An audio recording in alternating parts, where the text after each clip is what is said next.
Welcome back to the Rise Personal Training Podcast. Coach Wyatt here with Coach Chris. What's up, everybody? And today we're talking about why cardio alone is not ideal for fat loss. Yep.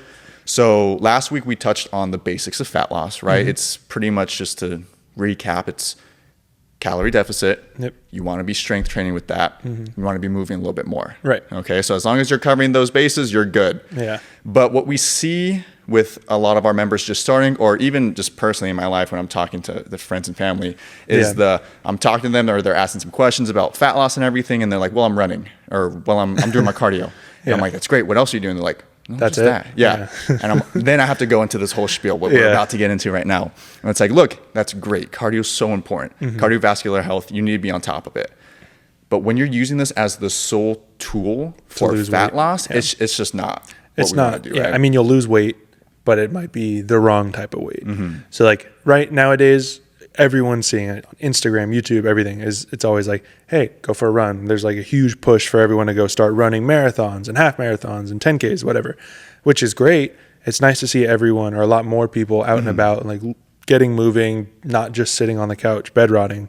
But yeah, we have to make sure we know what our goals are, and then how or what the right process is to get to those goals. Right. It's like, what's the goal and what's the adaptation that comes with the form of exercise. So when we're looking here, we'll just to go a little more in depth, it's like, okay, the goal is fat loss.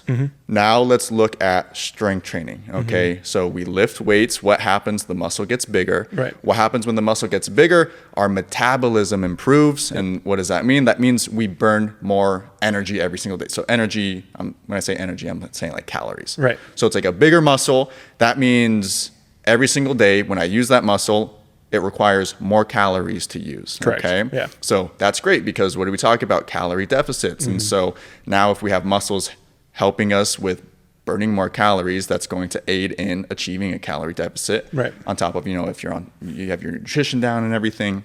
But then on the flip side of that, we look at cardio. So again, the goal here is fat loss.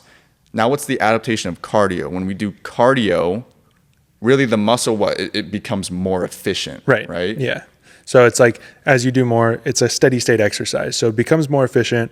You're not, like in the beginning, you'll burn quite a bit. Like you used the example a little while ago, you said you're running a mile, say at 8 minutes per mile. For the first little while, it's going to suck. You're going to burn a lot of calories. You're going to feel like it's really hard. It's really stressful for the body. But then at one point you're going to get to it and you're going to be like, hey, that 8 minute mile seemed pretty easy. Yeah. Like, this is really easy. I can do this. It's like maybe 2 weeks, 3 weeks in doing it, and you might be feeling it a little bit easier, but then your body's adapted to that. Right. So you're not burning as many calories. You're not working as hard. You're not using as much energy. So your body is adapted to that. Now you can combat that by what most people do is you just run faster, run further, and, all that. And so again, it's when you're using it as that tool there, unless it's like resistance training, unless you are progressing your runs by making them tougher, more challenging, your muscles are going to be burning less calories each time you do it. And now you look at like, you are in better shape, you're more conditioned. Right. Now it's like your walking's easier, but really it's like when you have more muscle, it's like, okay, the walk is burning more calories. When you have a more efficient muscle from cardio, it's like you're actually burning less calories because that movement's not as stressful. Right. Your body on the whole is technically more efficient with just cardio alone because movement itself gets easier. And then another, like in terms of training with, we're kind of, I guess, comparing strength training and cardio now. Right. There is still some sort of, it's generally referred to as the afterburn, right? So with lifting weights, you'll generally have this period of time after your workout where you are still burning a higher amount of calories compared to if you weren't exercising or doing anything. And that's because the body's recovering. Things are still moving around. Your heart rate's still maybe a little elevated. Yeah. And you just don't get that with cardio. It's like just a stop-start kind of thing. Yeah, exactly. So you run, you might burn more calories in that given time, but then after it's over. Right. Okay, so that's still why we kind of lean a little more towards pairing the strength training with the calorie deficit in terms of trying to achieve fat loss here. Right. So like when you pair the two, when you pair cardio and strength training together, obviously the strength training, you're going to be building muscle. If you're in a calorie deficit and you're doing cardio as well, you're going to build muscle with the strength training and you're going to drop a little bit of fat while you're doing the cardio and the calorie deficit. Yeah. So really, we don't want to be anti-cardio. Like I want to say, as I said earlier, it's super important. You should be doing it. Yep.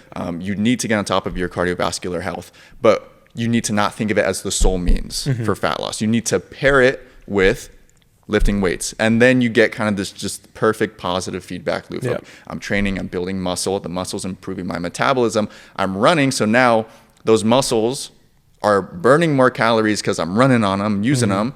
And then overall, my heart just gets healthier. I'm still burning some calories with the run. Right. Now, what does all that do? That assists in getting us into a calorie deficit. Ideally, we're on top of our nutrition, and then everything's just good. Yep. And then when we're looking at it's if we don't have resistance training in the picture here, and it's just maybe you are in a calorie deficit and you are doing your cardio, running and such, the problem becomes muscle. Right. Okay. Because we already know in a calorie deficit, you're more prone to lose muscle. Right. Okay. Now we pair that with cardio.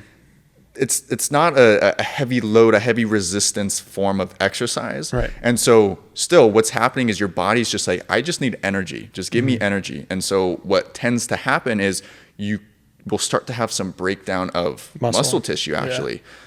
That's why you'll see runners, even the little tiny skinny marathon runners, they eat absurd amount of protein. Okay. And that is because they simply are just nonstop going and their muscles will just deteriorate if they don't. That's why a lot of people who are like you said, marathon runners, they are so skinny and they're like their muscle content, they may be very lean, but their muscle content's pretty low. So a lot of times their fat content is higher than what you'd expect because a lot of people who are just running will have a higher fat content than muscle content. Yeah, and it's like they enjoy doing that, but then at the end of the day, even they could use some more muscle on 100%. So that's where it's like they'd have to give up something they love. So that's a little more on like the athlete spectrum. So it's tough once you get into that talk there.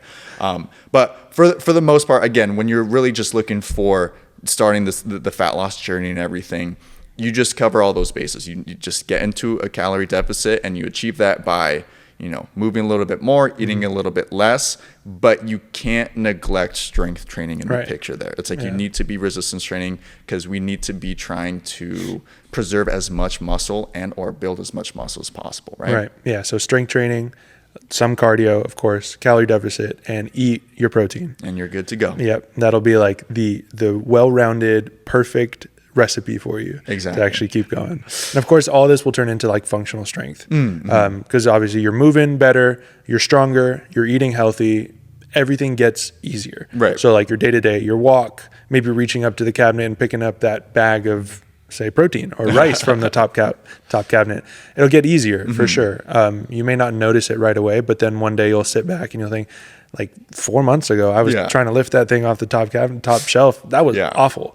But yeah, everything gets easier. Everything turns into functional strength at some point. Just watch what you eat your protein, do some cardio, lift heavy things. That's it. Yeah. All right. That's all we got. We'll talk to you all next week. Sounds good. Later.